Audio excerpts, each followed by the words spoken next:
Human body എന്ന് പറഞ്ഞ ഒരു എക്കോസിസ്റ്റമാണ്. ഇനി എനിക്ക് തോന്നിയതാണ്, ഒരു എക്കോസിസ്റ്റം എന്ന് വെച്ചാൽ പലതരം ജീവികളുടെ ഒരു സഞ്ചയം. നമ്മളൊരു പരിസ്ഥിതിയിലുള്ള ഒരു ഭൂമി എന്ന എക്കോസിസ്റ്റം മാതിരി ഹ്യൂമനും ഒരു എക്കോസിസ്റ്റമാണ്. അതിൻ്റെ ബാലൻസിങ്ങിലാണ് നമ്മൾ പോയിക്കൊണ്ടിരിക്കുന്നത്. ഇത് ഒരു ഹൈബ്രിഡ് സിസ്റ്റമായി വരാനുള്ള സാധ്യതയുണ്ടോ? വന്നാൽ അതെങ്ങനെ ഉണ്ടാവും? അത് ഈ ഹ്യൂമൻ ബോഡി എന്ന് പറയുന്ന എക്കോസിസ്റ്റത്തെ കുറിച്ചാണ്. അതെ.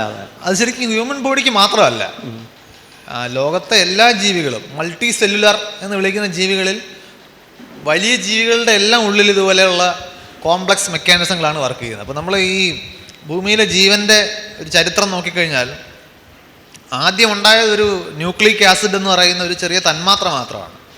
അതാണ് ജീവൻ്റെ ഉത്ഭവം നമ്മൾ മനസ്സിലാക്കുന്നത്. പിന്നെ ആ തന്മാത്ര ഒരു ബൈലിപ്പിഡ് ലെയർ എന്ന് വിളിക്കുന്ന ഒരു രാസ പാളിക്കകത്ത് പെട്ടു, ഒരു ഗോള. അപ്പോൾ അതാണ് അതൊരു ആദ്യത്തെ കോശം ഉണ്ടാകുന്നത്. അപ്പോൾ ഈ കോശം ഉണ്ടായതിനു ശേഷമാണ് അതിന് സ്വന്തമായിട്ടൊരു ഇൻറ്റേർണൽ അറ്റ്മോസ്ഫിയർ വരുന്നത്. പുറം ലോകത്ത് ഇൻട്രാക്ഷൻസിൽ നിന്നും ഈ സാധനം സെപ്പറേറ്റ് ആകും. ഇന്നും നമ്മുടെ ഈ വൈറസ് എന്ന് വിളിക്കുന്നത് ഈ ഒരു അവസ്ഥ കിടക്കുകയാണ്. അതൊരു ഒരു പെട്ടിക്കകത്ത് ഒരു ജനറ്റിക് മെറ്റീരിയൽ ഇട്ട് വെച്ചതുപോലെ ഉള്ളൂ. വളരെ സിമ്പിളാണ്. അതിന് ജീവനുള്ളതായിട്ട് തന്നെ ബയോളജിസ്റ്റുകൾ കൂട്ടുന്നില്ല. അവിടെ നിന്നും പിന്നെ നമ്മൾ കോശങ്ങൾ കുറച്ചുകൂടെ പതിയെ സെല്ലെന്ന രീതിയിൽ രൂപം കൊള്ളുന്നു. സ്വന്തമായിട്ട് ജീവൻ നിലനിർത്താൻ കഴിയുന്ന ഇൻറ്റേർണൽ മെക്കാനിസങ്ങളുള്ള, അപ്പോൾ ആദ്യം ഉണ്ടായ സെല്ലുകൾ നമ്മൾ പ്രോകാരിയോട്ടിക് സെല്ലെന്നാണ് വിളിക്കുന്നത്. ഇൻറ്റേർണൽ ഓർഗനൈസേഷൻസ് ഒന്നുമില്ല. പിന്നെ വരുന്നത് നമ്മുടെയൊക്കെ ശരീരത്തിലിരിക്കുന്ന കോശങ്ങളെ യൂകാരിയോട്ടിക് സെല്ലെന്നാണ് ബയോളജിയിൽ വിളിക്കുന്നത്. അതായത് അതിനകത്ത് തന്നെ ഒരു ഇൻറ്റേർണൽ മാനേജ്മെൻറ്റ് സിസ്റ്റം ഉണ്ട്. ഒരു ന്യൂക്ലിയസ് ഉണ്ട്. കുറേ പേരുകൾ അതുമായിട്ട് ബന്ധപ്പെട്ട് നമ്മളിപ്പോൾ ഒരു മൈറ്റോകോൺട്രിയ, ഇങ്ങനെ കുറേ കാര്യങ്ങളുണ്ട്. എനർജി ഉണ്ടാക്കുന്നത്, ട്രാൻസ്പോർട്ട് ചെയ്യുന്നത്, പ്രോട്ടീൻ ഉണ്ടാക്കുന്നത്, ഇങ്ങനെയുള്ള പല ജോലികളും സെല്ലിൻ്റെ അകത്ത് നടപ്പുണ്ട്. അപ്പോൾ ഇപ്പോഴും നമ്മുടെ ശരീരത്തിലിരിക്കുന്ന സെല്ലുകളെല്ലാം നമ്മുടെ ശരീരത്തിൻ്റെ ആവശ്യമായിട്ടുള്ള ഊർജ്ജം ഓരോ സെല്ലിൻ്റെ അകത്തുണ്ടാക്കണം. ശരീരത്തിൽ ഒരു സ്ഥലത്ത് ഊർജ്ജം ഉണ്ടാക്കിയിട്ട് ശരീരത്തിൻ്റെ മറ്റ് ഭാഗങ്ങളിലേക്ക് എത്തിക്കുന്ന സംവിധാനം ഇല്ല. എല്ലാ സെല്ലിനും സ്വയം ഊർജ്ജം ഉണ്ടാക്കേണ്ട ആവശ്യമുണ്ട്. അപ്പോൾ ആദ്യത്തെ സെല്ല് ഈ യൂകാരിയോട്ടിക് സെല്ല് ഉണ്ടായി. ഇന്നും ഭൂമിയിൽ ജീവിച്ചിരിക്കുന്ന ജീവിവർഗ്ഗങ്ങളിൽ ബഹുഭൂരിപക്ഷവും അവയുടെ ശരീരം എന്ന് പറയുന്നത് ഒറ്റ കോശമാണ്, ഒരൊറ്റ സെല്ല്, യൂണിസെല്ലുലാറാണ്. അതിൽ നിന്നും ചില സെൽസ് പരസ്പരം കൂട്ടിച്ചേർന്ന് അങ്ങോട്ടും ഇങ്ങോട്ടും ഗുണം ചെയ്യുന്ന രീതിയിലേക്ക് അഗ്രിഗേഷൻസ് ഉണ്ടാവുകയാണ്, കൂട്ടങ്ങൾ. പിന്നെ അതിനകത്ത് കോശ സമൂഹങ്ങൾ തന്നെ കൂട്ടം ചേർന്ന് ഇങ്ങനെയാണ് മൾട്ടി സെല്ലുലാരിറ്റി അല്ലെങ്കിൽ ബഹുകോശത്വം എന്ന് പറയുന്ന അവസ്ഥ ഭൂമിയിൽ ഉണ്ടാകുന്നത്. അപ്പോൾ അതൊരു ഗുണമുള്ള കാര്യമാണ്. എല്ലാ കോശങ്ങളും എല്ലാ പണിയും പഠിക്കേണ്ട സ്പെഷ്യലൈസ്ഡ് സെല്ലുകൾ. നമ്മുടെ ശരീരത്തിൽ അസ്ഥി ഉണ്ടാക്കി വെച്ചിരിക്കുന്ന കോശങ്ങളെ പോലെ അല്ല ന്യൂറോൺസ്, അതുപോലെ അല്ല വൃക്കയിലിരിക്കുന്ന നെഫ്രോൺസ്. അങ്ങനെ പലതരം കോശങ്ങളും പലതരം സ്വഭാവത്തിലേക്ക് സ്പെഷ്യലൈസ് ചെയ്തു. ഇതിന് ഗുണങ്ങളുള്ളതുകൊണ്ട്, അതിജീവനത്തിന് ഗുണങ്ങളുള്ളതുകൊണ്ട് അത്തരം സവിശേഷതകൾ പതിയെ കൂടുതൽ പരിണമിച്ചുണ്ടായി. അങ്ങനെയാണ് നമ്മൾ ഇന്ന് കാണുന്ന വിശാലമായിട്ടുള്ള ബഹുകോശ ജീവികളുടെ എണ്ണം നമ്മൾ കാണും. അപ്പോഴും ഇതിനകത്ത് ഏകകോശ ജീവികൾക്ക് ജീവിക്കാൻ നല്ല അറ്റ്മോസ്ഫിയറാണ് ബഹുകോശ ജീവികളുടെ ഉൾഭാഗം. അപ്പോൾ നമ്മളെ ആക്രമിക്കുന്നതും ആക്രമിക്കാത്തതുമായിട്ടുള്ള സകല സൂക്ഷ്മ ജീവികൾ അതിനെ അങ്ങനെ കാണുന്നത്. നമ്മൾ ആണ് രോഗാണു എന്നൊക്കെ വിളിച്ച് അതിനെ കളിയാക്കുന്നത്. നമുക്ക് രോഗം ഉണ്ടാക്കുക എന്ന് പറയുന്നൊരു ഉദ്ദേശം ഒരു അണുവിനും ഇല്ല. ആ അണുവിന് നമുക്കുള്ള അതേ ഉദ്ദേശമാണുള്ളത്. എന്താണത്? ജീവിച്ച് പോകണം. അപ്പോൾ അതുകൊണ്ട് അതിന് പറ്റിയത് നമ്മുടെ ശരീരമാണെങ്കിൽ അവിടെ. ഇനി നമ്മുടെ ശരീരത്തിൽ കയറി ജീവിക്കുന്നതിനിടയ്ക്ക് നമ്മുടെ ശരീരത്തിൻ്റെ പ്രവർത്തനങ്ങളെ ഏതെങ്കിലും രീതിയിൽ ബാധിക്കുന്നുണ്ടെന്നുണ്ടെങ്കിൽ നമ്മൾ അതിനെക്കുറിച്ച് കൺസേൺ ഉണ്ടാവും. അപ്പോൾ നമ്മൾ ഒരു ആൻറ്റിബയോട്ടിക് ഉപയോഗിച്ച് ചിലപ്പോൾ ആ ബാക്ടീരിയയെ നിർദാക്ഷിണ്യം കൊന്നുകളയാനുള്ള തീരുമാനം എടുത്തേക്കാം. അപ്പോഴും നമ്മൾ ആ ബാക്ടീരിയക്ക് ഈ ഭൂമിയിൽ ജീവിക്കാനുള്ള അവകാശത്തെയാണ് ഹനിക്കുന്നതെന്ന് വേണമെങ്കിൽ പറയാവുന്നേ ഉള്ളൂ. നമ്മുടെ ഇൻട്രസ്റ്റിനാണ് നമ്മളവിടെ പ്രാധാന്യം കൊടുക്കുന്നതെന്നുള്ളൂ. അപ്പോൾ ഈ ഒരു സ്വഭാവം മനുഷ്യർക്ക് മാത്രമല്ല, ലോകത്തെ ഏത് ബഹുകോശ ജീവി എടുത്തു കഴിഞ്ഞാലും പാരസൈറ്റുകളായിട്ടും അല്ലാതെയും ഈ സിംബയോട്ടിക് റിലേഷൻഷിപ്പ് എന്ന് പറയുന്നൊരു കാര്യമാണ്. അത് രണ്ടുപേർക്കും ഗുണമുള്ളതുകൊണ്ട് ഒരുമിച്ച് നിൽക്കുന്നു. അപ്പോൾ അങ്ങനെ നമ്മുടെ ഗട്ട്, അതായത് നമ്മുടെ ദഹനം നടക്കുന്ന ദഹനേന്ദ്രിയങ്ങളുടെ ഭാഗമായിട്ട് ഒരുപാട് സ്ഥലങ്ങളിൽ നമ്മുടെ ദഹനത്തിന് സഹായിക്കുന്ന ബാക്ടീരിയകളുണ്ട്.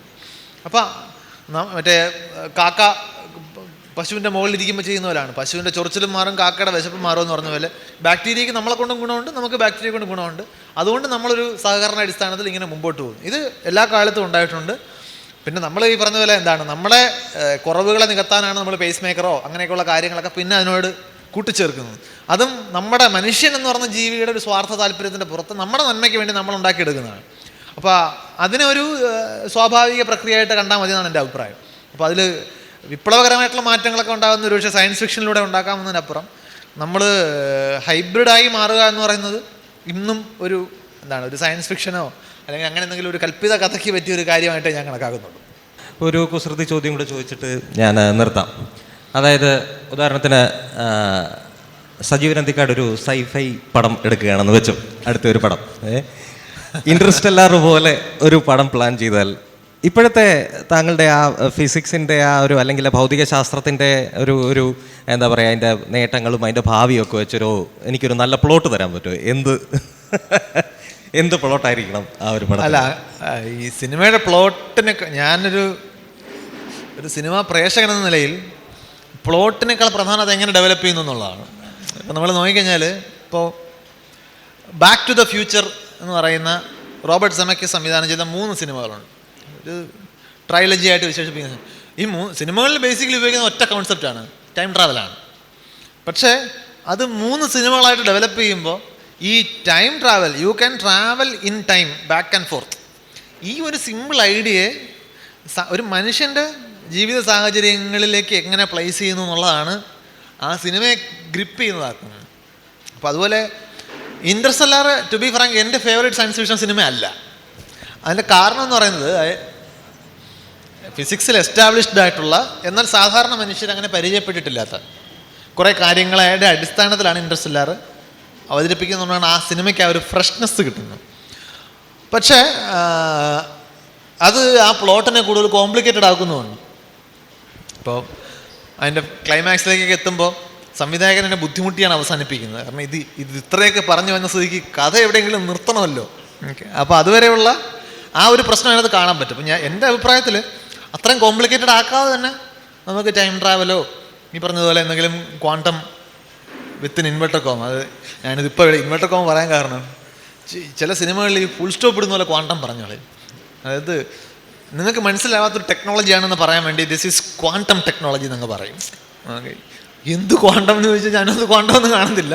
പക്ഷേ ഇപ്പോൾ എനിക്ക് തോന്നുന്നു ഇടയ്ക്ക് ആൻറ്റ്മാൻ ആൻഡ് ദ വാസ്പ്, ആ സിനിമയ്ക്കകത്ത് നിറയെ ഇങ്ങനെ ആ ഡയലോഗിൽ ഓരോ 3 സെൻറ്റൻസ് കഴിയുമ്പോഴും ക്വാണ്ടം ക്വാണ്ടം ക്വാണ്ടം, ഞാൻ ഇങ്ങനെ എണ്ണി നോക്കിയിട്ടുണ്ട് എത്ര ക്വാണ്ടം വരുന്നുണ്ട്. അതിന് മാത്രമുണ്ട്, പക്ഷെ പറയുന്നുണ്ട് ക്വാണ്ടം ഫിസിക്സോട്ട് ഒരു ബന്ധമില്ലാത്ത കാര്യങ്ങളാണ് പറയുന്നത്. ഞാൻ അതുകൊണ്ടാണ് ഈ ക്വാണ്ടം ഇൻവെർട്ടർ കോമിക്കകത്ത് പറഞ്ഞത്.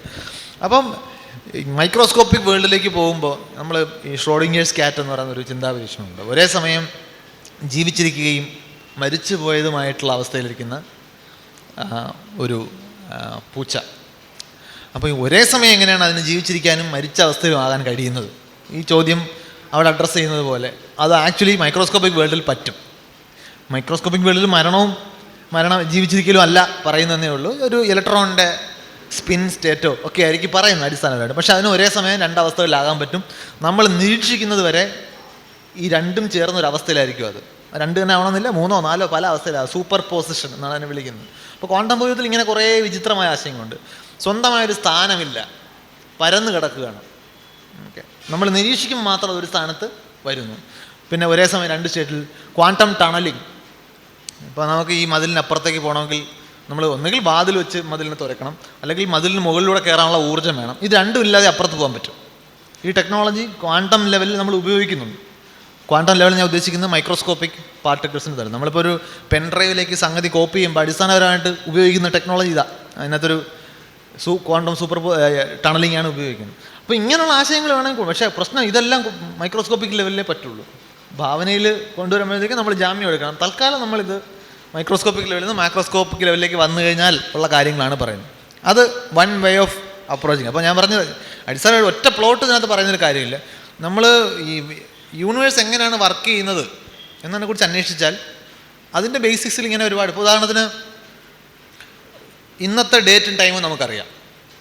ഇപ്പോൾ ഫിസിക്സിലൊരു ക്വസ്റ്റ്യൻ എന്ന് പറയുന്നത് ഈ യൂണിവേഴ്സ് ഇവിടെ തന്നെ ഭാവിയും ഭൂതവും ഉണ്ടോ അതോ വർത്തമാനം മാത്രമേ ഉള്ളൂ? അങ്ങനൊരു വാദമുണ്ട്. അതായത് യൂണിവേഴ്സ് ഇപ്പോഴുള്ള യൂണിവേഴ്സേ ഉള്ളൂ. മുമ്പുള്ള അവസ്ഥ എന്ന് പറയുന്നത് ഈ യൂണിവേഴ്സിൻ്റെ മെമ്മറിയാണ്. വരാൻ പോകുന്ന അവസ്ഥ ഇതിൻ്റെ കാൽക്കുലേഷനാണ്. നമ്മൾ കാൽക്കുലേറ്റ് ചെയ്തില്ലെങ്കിൽ ഭാവിയില്ല, അങ്ങനെ പോയിക്കൊണ്ടിരിക്കും.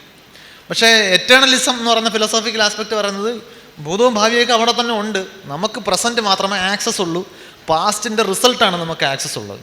അപ്പം അങ്ങനെയാണെന്ന് നമുക്ക് ആലോചിക്കാം. ഈ യൂണിവേഴ്സ് നിൽക്കുന്ന പോലൊരു യൂണിവേഴ്സ് ഇതേ സ്ഥാനത്ത് പക്ഷേ ഒരു അരമണിക്കൂർ ബാക്കിലാണ്. അപ്പോൾ ഇവിടെ ഇരിക്കുന്ന നമ്മൾ ഇവിടുന്ന് ഇറങ്ങിക്കഴിഞ്ഞാൽ ഇവിടെ എന്താണ് ആ അരമണിക്കൂർ നടന്ന കാര്യം, പക്ഷെ അപ്പോഴത്തേക്കും നമ്മൾ അരമണിക്കൂർ മുമ്പിലെത്തിക്കഴിഞ്ഞു. അപ്പോൾ നമ്മൾ നമ്മുടെ ലോകമായിട്ട് പോകും, തൊട്ട് പിറകെ വേറൊരു യൂണിവേഴ്സ് വരുന്നുണ്ട്. ഇങ്ങനെ ചിന്തിക്കാം. അപ്പം ഞാനും 1 വർഷം പിന്നിൽ ജീവിക്കുന്ന ഒരു പെൺകുട്ടിയും തമ്മിൽ പ്രണയത്തിലാകുന്നതിനെ കുറിച്ചൊന്നും നമുക്ക് സങ്കല്പിച്ച് നോക്കാമല്ലോ അല്ലേ? പക്ഷെ ഞങ്ങൾ എവിടെ വെച്ച് കാണും? ഓക്കെ, ഇതൊക്കെ സിനിമയിൽ വന്നിട്ടുള്ള ആശയങ്ങളാണ്, ഇതൊക്കെ നമുക്ക് പിടിക്കാം. അപ്പോൾ അതുകൊണ്ട് ഫ്രീ പ്ലോട്ട് ഇപ്പം ഇല്ല.